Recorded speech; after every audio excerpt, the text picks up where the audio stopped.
Makin gacor, timnas Indonesia tambah striker grade A. Keberhasilan timnas disorot sampai gemparkan Amerika. Diminta gabung timnas, Boris Van Schoopen buka suara. Vietnam dan Park Hang-seo CLBK. Halo football lovers, kembali lagi di Garuda Soccer. Seperti biasa, kami akan terus menyajikan informasi seputar timnas Indonesia spesial untuk Anda. Pemain grade A Ole Romani mengaku telah berdiskusi dengan PSSI soal naturalisasi. Ole Romani mengakui melakukan panggilan video dengan Ketua Umum PSSI, Erick Thohir, untuk mendiskusikan tawaran naturalisasi menjadi pemain timnas Indonesia. Kami sudah berdiskusi dengan Ketua Umum PSSI. Ole Romani mengaku ini jadi kehormatan besar yang tak hanya bagi dia tapi juga bagi keluarganya. Pemain FC Utrecht ini mengaku Erick Thohir membicarakan apa yang timnas Indonesia inginkan. Erick Thohir pun disebut meminta Ole Romani untuk benar-benar memikirkan apakah mau menerima permintaan naturalisasi tersebut. Mendapatkan tawaran naturalisasi dari Indonesia sudah tak asing lagi bagi para pemain sepak bola Belanda. Bahkan rekan satu tim Ole Romani, Ivar Jenner, telah lebih dahulu bermain untuk timnas Indonesia.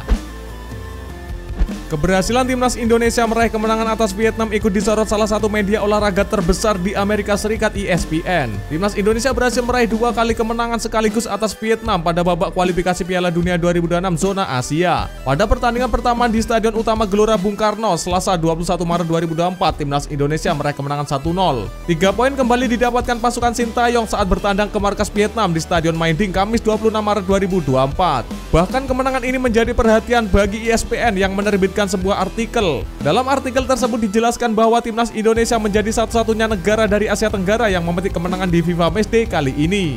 Negara Asia Tenggara lainnya, Thailand, yang dianggap sebagai tim terkuat di ASEAN, tidak berdaya ketika dilumat oleh Korea Selatan dengan skor 0-3. Diminta memperkuat timnas Indonesia oleh netizen tanah air, gelandang NAC Breda Boris Van Schoopen buka suara. Ia mengatakan tak bisa dinaturalisasi menjadi warga negara Indonesia karena tidak memiliki darah Indonesia di tubuhnya. Di akun Instagramnya @BorisVanSchoopen, banyak pecinta sepak bola tanah air yang meninggalkan pesan.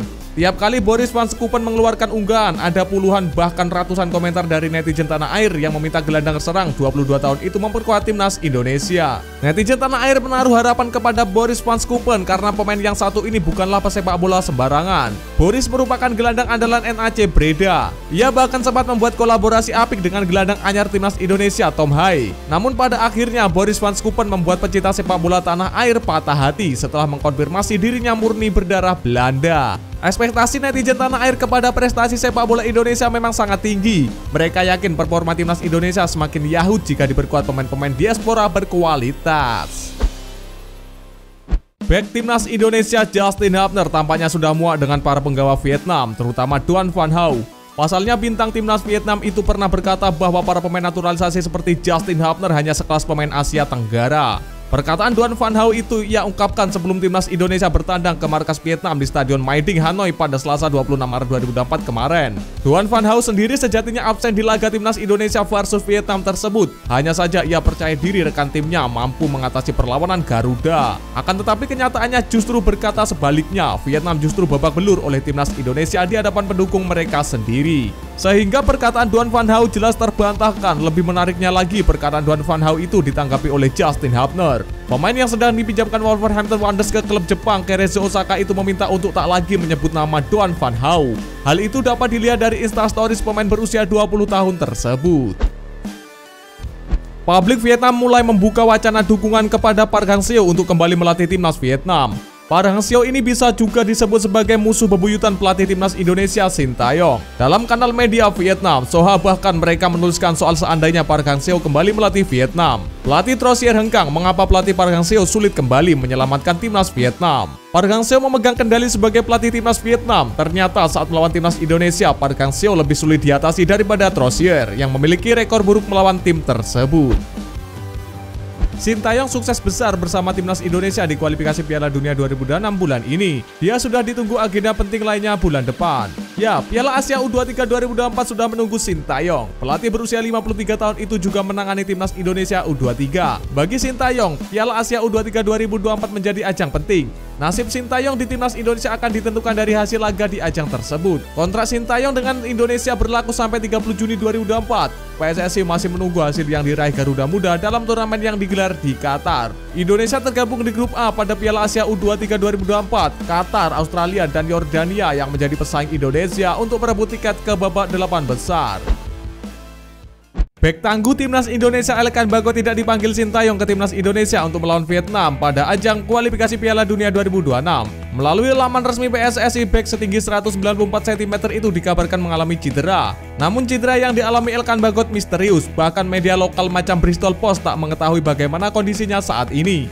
Sebelumnya PSSI menuliskan 3 pemain mengalami cedera sehingga tak dipanggil timnas Indonesia untuk melawan Vietnam, yakni Jordi Amat, Elkan Bagot, dan Yance Sayuri. PSSI memang tidak merinci secara detail cedera apa yang diderita oleh Elkan Bagot. Padahal pemain kelahiran Bangkok, Thailand itu selalu tampil dalam 5 laga terakhir Bristol Rovers masing-masing dalam 90 menit. Media lokal Bristol Post juga tak mengetahui kabar Elkan Bagot. Saat ini jeda internasional telah selesai, namun belum diketahui apakah Elkan Bagot akan bisa berlaga lagi bersama Bristol Rovers. Pantas saja media lokal seperti Bristol Post khawatir karena Elkan Bagot merupakan pemain utama untuk mengarungi League One di Liga Inggris.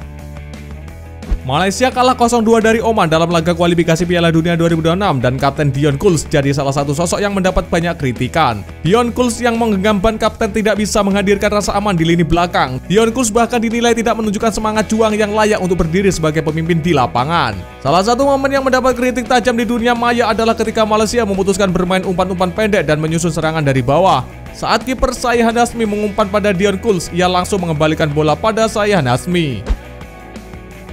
Sintayong menyebut belum ada keputusan antara dirinya dengan PSSI terkait perpanjangan kontrak di timnas Indonesia. PSSI mengontrak Sintayong selama 4 tahun dari Desember 2019 hingga Desember 2023. Sebelum kontraknya habis, PSSI memperpanjang kontraknya hingga Juni 2024. Perpanjangan ini diiringi beberapa klausul. Pertama, membawa timnas Indonesia lolos babak grup Piala Asia 2023, kemudian lolos ke fase ketiga kualifikasi Piala Dunia 2026. Egy Maulana Fikri melawan rasa letih untuk bisa tampil dalam 2 laga hanya dalam kurun waktu 24 jam, yaitu bersama timnas Indonesia dan Dewa United. Egy yang baru saja tiba di Indonesia pada Rabu 27 Maret 2024 setelah membela skuad Garuda tak buang waktu untuk kembali bergabung dengan Dewa United. Nama Egy langsung masuk skuad Dewa United yang menghadapi Persita Tangerang di Indomil Arena. Pada laga ini pelatih Jan Olde Riekering memutuskan untuk menempatkan Egy sebagai pemain cadangan. Namun setelah Dewa United unggul 2-1, Riekering memutuskan memainkan Egy. Egy tampil ke lapangan pada menit ke-63 menggantikan Dimitris Kolovos. Hanya butuh 13 menit bagi Egy untuk langsung mencatatkan namanya di papan skor. Mendapatkan bola dari Ahmad Novian Dhani, Egy mencetak gol lewat tembakan keras kaki kiri. Kiper Persita Kartika Aji tak sanggup membendung bola yang meluncur masuk ke dalam gawang. Egy sendiri ikut bermain dalam laga tandang timnas Indonesia di Vietnam. Egy masuk sebagai pemain pengganti di awal babak kedua saat ia menggantikan Hoki Caraka. Begitu diturunkan, Egy Maulana Fikri tampil aktif membuka ruang dan mencuri bola. Egy juga sempat memiliki peluang untuk mencetak gol di laga tersebut namun gagal mewujudkannya dengan sempurna. Egy jadi salah satu tokoh kunci keberhasilan timnas Indonesia naik ke posisi kedua klasemen grup F kualifikasi Piala Dunia 2026. Gol tunggal Egy di pertemuan pertama lawan Vietnam di Jakarta membuat timnas Indonesia bisa meraih poin penuh di laga tersebut.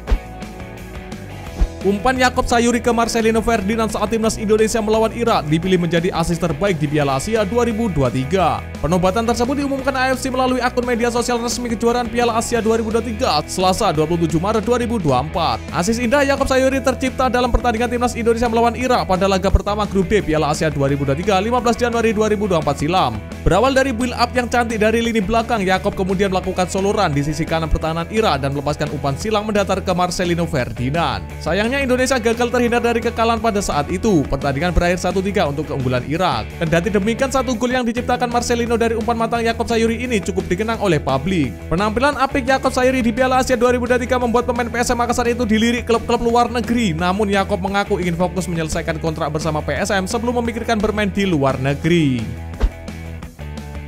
Jah Itzes jadi salah satu pemain naturalisasi teranyar timnas Indonesia yang mencuri perhatian pada jeda internasional Maret ini. Tak hanya mencari pentas internasional, Itzes juga gemilang di level klub Liga Italia. Setelah resmi dinaturalisasi beberapa waktu lalu, Jah Itzes akhirnya melakoni debutnya bersama timnas Indonesia pada laga kualifikasi Piala Dunia 2026 zona Asia putaran kedua pekan lalu. Bek sentral berusia 23 tahun itu tampil apik selama 180 menit untuk membawa skuad Garuda menang atas Vietnam. Jah Itzes bahkan mencetak gol dalam kemenangan telak 3-0 timnas timnas Indonesia. Permainan tenang dan lugasnya membuktikan Zainuddin layak jadi opsi utama di lini belakang timnas Indonesia pada laga-laga ke depan di tengah persaingan ketat di sektor tersebut. Tak hanya di pentas internasional, di level klub Itze juga tampil gemilang musim ini bersama Venezia di Serie B kompetisi kasta kedua Liga Italia.